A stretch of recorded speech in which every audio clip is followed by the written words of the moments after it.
If you've been side eyeing all this AI talk, wondering if it's just fancy fad or something studio owners like us can actually use, this episode is for you. And if you've already asked ChatGPT to write a recital email or two, stick around because I've got ideas that go way beyond the inbox. I'm Ginger, and this is Life Coaching for Dance Studio Owners. And today I'm walking you through how exactly I use AI to lighten the load, save some serious time and bring a little digital magic into the day to day of studio of life. No robots are required. So, I want to share some ways that I am using AI in my studio. And maybe you're doing the same. Maybe you want to tweak these things a little bit, or maybe this is your opportunity to try out AI for the first time in your studio in a real serious way. Now, I do want to say this: AI is about as good as what you put into it. And what I mean by that is you can use AI to help you in your business, but if you want really good, powerful results, you simply have to teach that tool about your business. You've got to show it your writing style, show it your brand voice, help it to understand you, your business, your culture, so that it sounds and looks like you and your writing style, or represents your studio in a way that aligns with your values. So many times I see people, they'll just put in like anything, maybe the name of a program, and have AI write their ad or something. And it shows. It shows that there wasn't that next level step of thought put into it, um planning, going through a couple of iterations to get it just right, and you can see those things and spot them a mile away. So what I'm going to say is, before you dive into any of these ways to use AI, it's important to remember to upload some of your documents, upload your handbook, upload your different things, teach it your style, teach it your way. And if it comes out with something that doesn't look right, tell it. Tell ChatGPT, this doesn't look right. I don't like it. And it will learn over time. It will save this so you don't have to keep inputting this every single time. I know some people have been concerned about that. Like, I don't want to have to teach it every single time. You don't have to. Okay. So, with that in mind, I'm going to go to the first thing I do. The first thing that is a simple thing is, when I overhaul position descriptions each year, what I do is I have staff write what are the things that they do that are not on their position description, what are things that aren't expected of them but are still on their position description, and we kind of fix all of that. As we go through all those iterations, what happens is we lose some of the standardization in the position descriptions because they're all getting edited independently. What I do is I upload them into ChatGPT and have it put them in order, put them in a format that is standardized so that they all look the same because they're all under the same company. That's something you can do to really help keep things fresh, keep them accurate, and not spend too much time.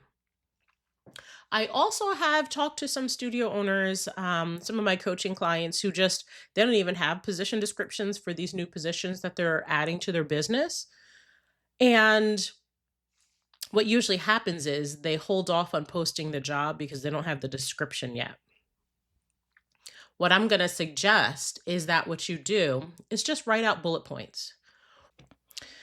When you write out these bullet points, think about what you want the job to include, what you expect of this person, what do you want them to do in your business, so that it has enough information to generate a job description. And then from that information, it will take those bullet points and put it into a position description that you can just edit, instead of just creating something from the beginning. You'll now have a document that you can just edit. And so that should save you a great deal of time. All right. Now, next, website landing pages. Okay. This is a big deal. When you are writing a landing page, whether it's to get new students to try a class or marketing your summer camps, maybe it's something that's, you want to convert people who are looking for a mommy and me class, for example.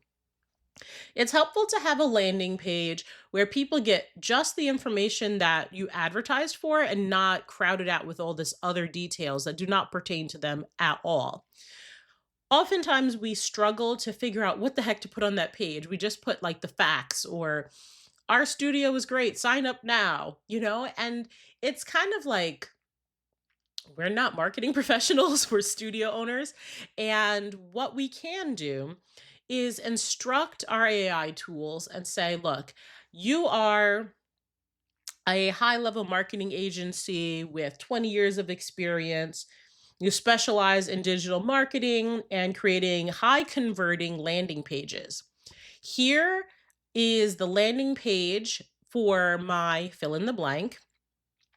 What would you recommend in terms of layout and call to action in order to make this a high converting, attractive offer to whoever that ideal customer might be? What it will do is actually give you a suggested layout for your web page. And it will tell you what to include, headlines, where to insert pictures, where to insert videos. And that's great. It helps you to see if you're kind of on point of where you want to be. Um, but then the next step is it'll usually prompt, do you want me to give you actual text? And before you do that, this is where I say, flip it into the microphone mode and just talk to your AI tool. I use ChatGPT and I literally just turn it on the microphone mode and just tell it, these are the things that I want to convey. This is the voice. I want it to be humorous. I want it to be friendly. I want it to appeal to millennial parents, whatever it is, right? Tell it all the specifics, all the things you want to include, even if you don't have complete sentences. Okay. You don't need to give it a polished, edited thing to turn it into your landing page. Just get it all out. Then flip over from microphone mode into text mode and then say, okay, now rewrite and create this landing page for me. This is where you get the good stuff.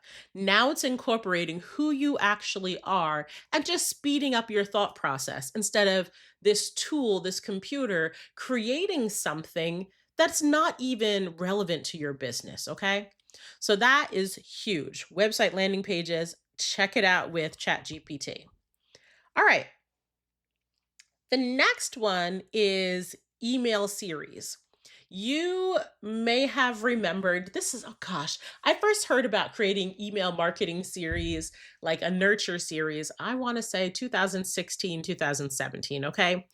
This is nothing new, but what is new is using emails to help nurture people along the way. So maybe it's that someone just joined your studio and you want to standardize and keep it consistent what it is that they get in terms of information. You also don't want to overwhelm them. You can take the information from your handbook and the things about dancewear and attendance and policies, performances, all those things, and just say, hey, this is all the information that a new parent needs to know about our studio. Help me to break this into a series of 5 emails so that they get the information they need when they need it and not overwhelming. You can then have ChatGPT generate from your handbook or generate from whatever it is that you give to families a series of emails that you can just now load into MailChimp or put it into High Level or Studio Pro, whatever you want. You can schedule these things out and have a standardized system for informing people of what they need to know. This is huge. This breaks down information into easily digestible chunks that your customers will appreciate. And it saves you time and energy in trying to make sure that everyone has the same consistent experience in terms of getting information from their studio when they first start. Now, email marketing is a big one, and I don't think a lot of people realize how helpful this can be. I know everyone's moved to text messages when it comes to, landing new leads. I know that people are relying heavily on social media, but I would argue that email marketing is still a big deal. So I'm going to do a separate episode on that one. We will put a push pin in that. All right. Now, the next thing is taking information and doing something with it from a survey. When I was marketing our summer camps, one of the things I want to do is include information about how the experience was for the campers and staff, and for the parents, how they perceived any notable changes or positive things that happened as a result of their children attending our camp. We had done a simple, I mean simple, a Google survey, Google Forms, right? And it was a survey where we asked the parents a series of maybe 5 questions about the experience, and then to give us kind of a rating on it. What we did next is we uploaded that spreadsheet of data. Then we asked ChatGPT to, first of all, read through and understand all of the data and do nothing else. This is a big one. Okay. You don't have to just prompt it and then it starts throwing stuff at you, because it will do that real quick, right? What we did is say, I don't want you to do anything with this yet, but I'm going to upload a spreadsheet. I just want you to read over it, understand it, and let me know when you're good to proceed.